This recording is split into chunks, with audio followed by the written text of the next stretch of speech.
Bonjour à tous les athlètes, on se retrouve au studio pour le test de la Kobe X. Bon, pour ce qui est de la Kobe, vous pouvez la retrouver sur le marché au prix de 150 €. Donc aussi pour ce qui est du design, je trouve qu'elle est simple, mais un design super efficace. Très jolie, ouais. Très jolie, très belle. Et ils ont mis en fait sur la chaussure, ils ont beaucoup mis en valeur Kobe. Parce qu'il y a beaucoup de son symbole. Par exemple ici sur le talon, il y a sa signature sur la languette ici. Et pareil sur la semelle, ils ont mis enfin, le nom de la chaussure comme X comme 10, et avec sa signature au milieu. Et l'autre symbole qui est juste au-dessus de la semelle ici au niveau des orteils. Et ouais, le design il est parfait. Hein. Ouais, il est bien simple, efficace. Ouais, on peut dire que Nike ils ont tapé fort avec cette chaussure. Bon, pour ce qui est de la réactivité de la Kobe 10, on peut dire que Nike a réussi son pari. Ils ont mis en place le système de mousse Lunaron sur l'avant du pied de la Kobe 10. Et donc en gros, qu'est-ce que ça change? Tout simplement, tu as un plus grand confort sur le niveau des orteils lorsque tu veux changer de rythme, lorsque tu veux changer de direction, etc. etc. C'est assez efficace. Donc voilà. Et c'est la même chose pour derrière avec le Make Zoom, il s'agit de l'amorti, qui est super bien aussi, qui a un bon amorti après un lay-up, après un rebond ou même après un shoot. C'est vraiment un super bon amorti qui limite on le sent même pas en fait. On le sent même pas du tout. C'est super bien pour le talon. Pour certaines personnes qui ont le talon fragile, c'est une bonne chaussure. Ouais, c'est l'une des forces justement lorsque tu réatterris sur un lay-up, ne pas sentir la chaussure, etc. Ça c'est un plus. Un gros plus.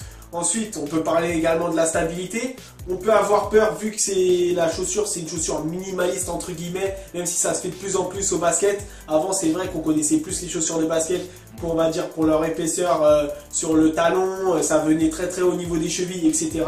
Mais là, c'est vraiment pas le cas. On a une super stabilité, on n'a pas peur pour nos chevilles.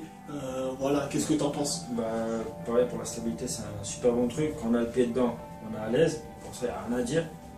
Le seul petit défaut qu'elle a là, c'est en fait, c'est à ce niveau-là. C'est au niveau de la cheville, en fait. Quand on repart, même quand on change de pied, en fait, la cheville a tendance à venir taper là. Et comme là, c'est une partie en mousse, donc ça se baisse. Donc elle va taper sur cette partie-là qui est dure. Mais sinon, à part ça, il n'y a rien à dire. La stabilité du pied, elle est parfaite. On lui tient super bien la chaussure. Mais ouais, donc en fait, ce que tu veux dire, c'est que voilà, il y a une friction et ça crée une petite gêne sur des changements de rythme, des changements de mouvement, etc. Donc voilà, ouais, bah en gros, sur la chaussure, si on peut parler de confort maintenant, tout ça, tout ce qu'on a dit, la réactivité, l'amorti, la stabilité fait que c'est une chaussure qui est super agréable à avoir. Elle a un superbe confort. Durable au pied, Donc, agréable voilà. à jouer avec. Voilà, donc en gros, quand t'as un bon amorti, t'as une bonne réactivité, tu sens pas trop la chaussure, elle est pas trop lourde, elle fait du 412 grammes, c'est ça, Ouais, c'est ça. selon nos tests, C'est ça. pour du 45. Pour du 45. Voilà, donc on peut dire que en conclusion, cette chaussure c'est une belle réussite. Très belle réussite. Après, maintenant on peut parler du prix, 150 €. C'est vrai que c'est dans les chaussures haut de gamme de chez Nike. Le prix est pas super justifié, mais c'est vrai que c'est une excellente chaussure. Moi je pense qu'ils ont mis en fait ce prix là par rapport au Nike Zoom, à la mousse et à la confort, et au confort de la chaussure. Ça peut être pour ça. Ouais, C'est vrai. vraiment une chaussure où ils ont vraiment, on va dire, ils ont passé toute leur vie à la faire. C'est vraiment...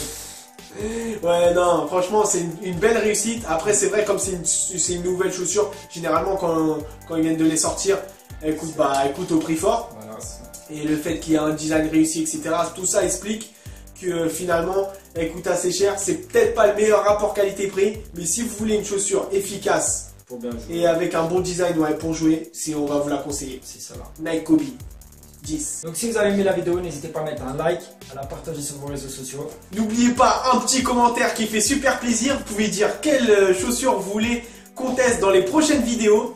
Voilà, donc on se dit à la prochaine pour de nouvelles vidéos sur des chaussures et de l'équipement sportif.